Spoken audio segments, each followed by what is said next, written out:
Alors, j'ai la grâce, mes amis, depuis plus de 40 ans, d'être dans ces lieux.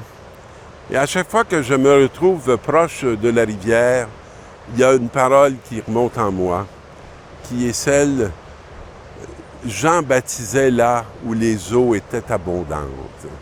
Et ce bruit me fait constamment penser à mon baptême et à tous ces baptêmes qui sont les nôtres. Dans l'abondance des eaux, où on aurait pu se perdre, on a trouvé un salut. Quel homme peut découvrir les intentions de Dieu? Je ne sais même pas si on est au clair avec nos propres intentions, alors imaginez avec les intentions de Dieu. Et Dieu est profondément rejeté parce qu'on comprend très mal ses intentions. On pense qu'il est contre nous, et comme on ne sait plus comment s'en débarrasser, on a décidé qu'il n'existait plus. Mais il existe toujours. Qui peut comprendre les volontés du Seigneur? Il faut les chercher.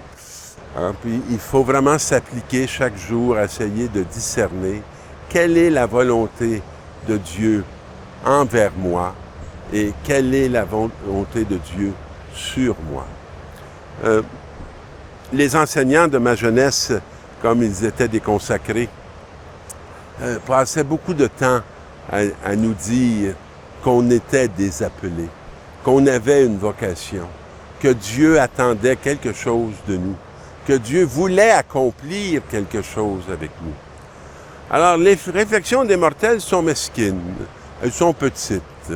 On rêve d'être millionnaire. Mais tant qu'on est millionnaire, on rêve d'être bimillionnaire. Puis on rêve d'être trimillionnaire. Puis ça semble s'élargir, mais ça se rapetisse. Parce que si tout ça est là pour nous, ça devient absurde. Alors, il nous dit ceci.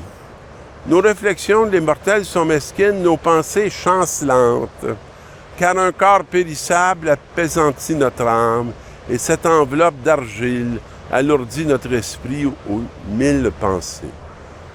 C'est quand même bien dit. Nos esprits aux 1000 pensées, qui vont dans tous les sens, dans toutes les directions, qui vont de haut en bas, de droite à gauche, qui finalement nous perdent dans toute cette abondance qui n'a pas de direction. Alors, j'aime toujours ces textes qui sont d'un langage et d'images qui sont pleines de lumière.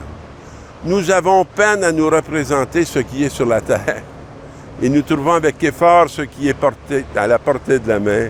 Qui donc a découvert ce qui est dans les cieux? Alors moi qui est un homme curieux à ce niveau-là, je trouve ça très intéressant de m'appliquer à rechercher ce qu'il y a dans les cieux, parce que ma pauvre terre a vraiment besoin qu'on le découvre, sinon elle est fortement menacée par notre ignorance. Et qui aurait connu ta volonté si tu n'avais pas donné la sagesse et l'envoyé d'en haut ton Esprit Saint? Alors, il nous a même donné le moyen de le trouver puis de le comprendre. Vous savez, les grands cuisiniers cachent leurs recettes. Ceux qui ont découvert comment faire rapidement de l'argent ou qui ont des techniques, ils ne disent pas trop à personne pour rester les seuls bénéficiaires de leur découverte. Mais lui, il nous envoie son Esprit Saint. Alors, c'est ainsi que les chemins des habitants de la terre sont devenus droits. Il était croche avant. On dit souvent ça. Notre monde, il n'est pas honnête. Il est croche. Plein de manipulation. Plein d'égoïsme. C'est ainsi que les hommes ont appris ce qui te plaît et par la sagesse ont été sauvés. Alors, c'est ça qui est extraordinaire. Ce qui plaît à Dieu, c'est ce qui nous apporte le salut. Et ce qui déplaît à Dieu, c'est ce qui nous conduit à notre perte. Moi, j'aime mieux être dans le salut. J'aime pas ça être perdu. Puis quand je suis perdu, j'aime ça qu'on m'aide à me retrouver. Puis je suis plein de reconnaissance. Et là, on tombe dans cette lettre de Philémon que je ne peux jamais lire sans être profondément ému. Moi, Paul, qui suis un vieil homme, Alors, ça résonne de plus en plus dans mon être, ça, tant que je lis. Moi qui suis un vieil homme, je le suis de plus en plus moi-même. Alors moi qui suis aujourd'hui en prison à cause du Christ Jésus, j'ai quelque chose à te demander pour Onésime. Onésime, l'esclave. Et Onésime, c'est l'esclave de Philémon. Et Philémon, c'est un frère de la communauté de Paul, une communauté qu'il a fondée. Alors, mon enfant à qui dans ma prison, j'ai donné la vie du Christ. Voyez-vous, il est arrêté, mais on ne l'arrête pas. Et il a rencontré dans sa prison ce frère qui ne l'était pas encore, Onésime, puis il lui a fait le don de la grâce du Christ. Et là, probablement qu'Onésime lui a dit qu'il était esclave de Philémon. Alors, pas le... Philémon, mon frère bien-aimé, Philémon. Alors, donc, ce nom, Onésime, nous dit-il, qui signifie utile. C'est un beau nom pour un esclave. Alors, il lui dit, n'a pas été bien utile dans le passé. Alors, ceux qui ont la curiosité de vouloir savoir qu'est-ce qui s'est passé, il ne nous dira pas, mais il nous laisse entendre qu'il n'a pas été si bien, si bon avec son maître. Mais il l'est maintenant pour toi comme pour moi, parce que, dans le fond, c'est un frère dans la foi, c'est un témoin de l'amour du Christ, c'est un homme qui a été visité par la grâce et qui s'est maintenant mis debout et qui a été très utile à Paul pendant qu'il est en prison. Alors, je te le renvoie, lui qui est une part de moi-même. Et vous savez que Philémon a droit de vie et de mort sur Onésime. Alors, Paul a l'audace de dire à Onésime qu'il le renvoie à son maître dans une confiance. Puis il écrit cette lettre pour l'introduire auprès du maître. Je l'aurais volontiers gardé auprès de moi parce qu'il est bien utile pour qu'il me rende des services en ton nom. À moi qui suis en prison à cause de l'Évangile. Mais je n'ai rien voulu faire sans ton accord. Il ne nie pas la réalité de Philémon sur Onésime.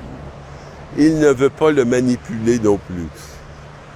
Alors, ce qu'on pourrait voir comme une manipulation, il faut le voir comme un chemin de libération, et pour l'un et pour l'autre. Alors, pour que tu accomplisses librement ce qui est bien, sans y être plus ou moins forcé. Alors, l'attitude que notre ami Paul prend devant le Philémon est une attitude d'une grande confiance, d'une grande liberté et surtout d'une grande vérité. S'il a été éloigné de toi pendant quelque temps, c'est peut-être pour que tu le retrouves définitivement, non plus comme un esclave, mais bien mieux qu'un esclave, comme un frère bien-aimé. Voilà à quoi nous conduit la communauté nouvelle, à avoir des rapports d'égaux et de même dignité. Il l'est vraiment pour moi, un frère bien-aimé. Il le sera encore plus pour toi, aussi bien humainement que dans le Seigneur. Donc, si tu penses être en communion avec moi, accueille-le comme si c'était moi.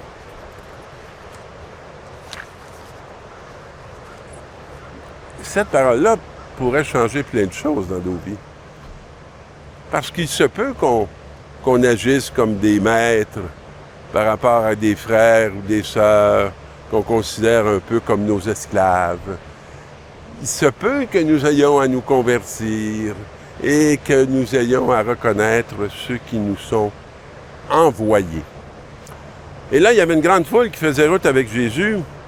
Il se retourna et leur dit, « Si quelqu'un vient à moi sans me préférer à son père, sa mère, sa frère, sa femme, ses enfants, ses frères et sœurs, et même à sa propre vie, il ne peut pas être mon disciple.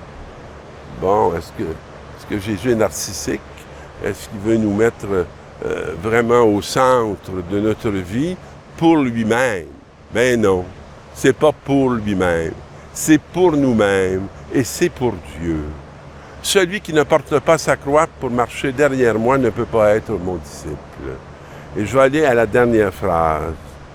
De même, celui d'entre vous qui ne renonce pas à tout ce qui lui appartient ne peut pas être mon disciple, parce que s'il reste attaché à la moindre petite chose, lorsque la croix viendra bien se planter, il va me perdre la lutte qu'il a à mener pour se mettre debout, se mettre comme un ressuscité et faire face à l'adversaire qui ne nous laissera jamais entrer dans la vie éternelle aussi facilement qu'on le voudrait bien.